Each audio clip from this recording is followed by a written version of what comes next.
Are you a little bit stuck on something and you're like, how do I get this done? Well, today I'm going to talk about this. And if you stay until the end, I have an extra point for you then as well.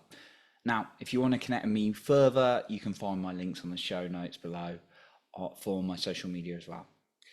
I found a bit of an approach recently when I was getting a little bit overwhelmed with multiple responsibilities in my life and a lot of things happening. And I found that getting things done made me feel so much more powerful when I did the most important things. Now, some things I just do like mandatory, like again and again, and I don't even think about. Yet there are some really challenging things that when I get done, really emotionally makes me feel good, really mentally makes me feel good as well.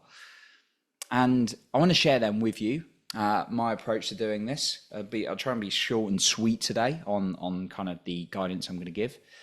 But I've been in that place when it's like I've been sat in like my flat or apartment, and I'm like, all right, I'm thinking about doing this, and I've just got so many things in my head, and I just get overwhelmed, I get really stressed, or get really tired because of that. Maybe you've experienced similar, and it's just not good for my mental health, it's not good for my confidence, it's just not good for me in general, right? And yeah, it just can be really frustrating.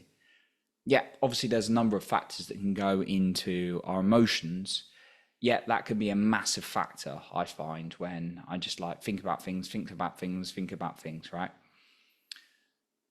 How's it helping you? Because if you're anything like me, it doesn't do me any favors. So the first thing I do is plan the night before and try and plan in as much detail as possible.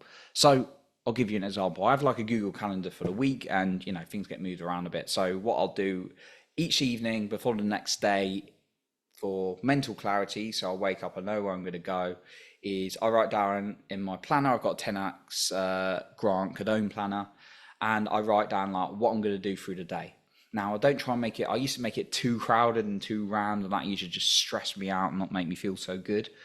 So what I do is try and space it out as much as possible, make it realistic. It's like, I'm not going to wake up at 4 in the morning. I'm not, or 5 in the morning. I'm not one of those people, right? I know some people are, but that's personally not me. I'm more of a I quite like an early morning, but I don't like too early. And I also like working to the night sometimes, so it varies, right?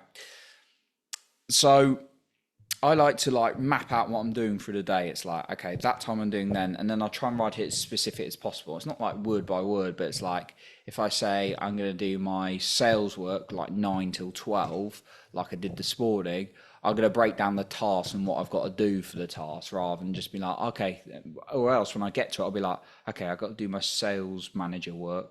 What do I need to do again? I'll try and write it out specifically the night before. The second thing I would suggest is doing the hardest things first. That's my personal view. There's a great book by, I think it's Brian Tracy wrote it, Eat Your Frog.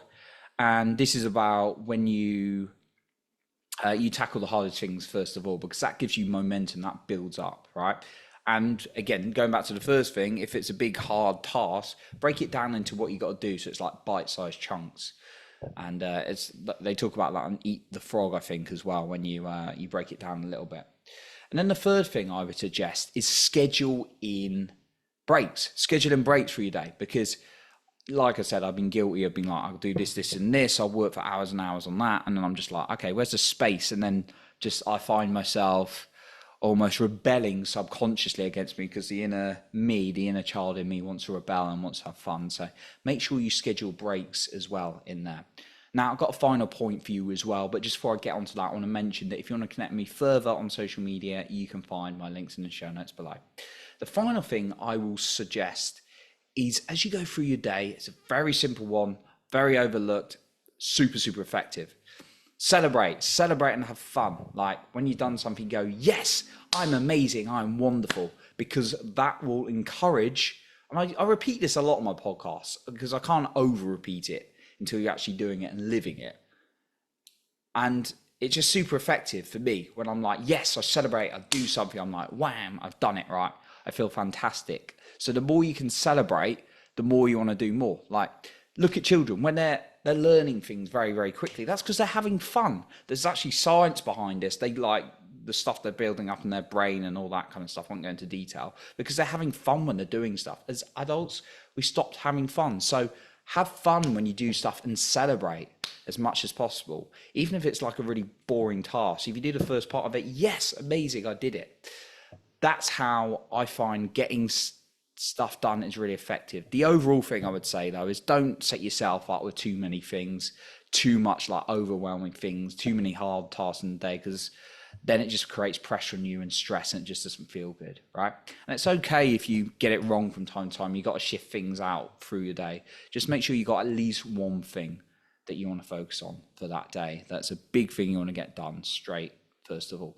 So that's what I got for you today. I appreciate you for being here, and remember to lead with your heart and not with fear.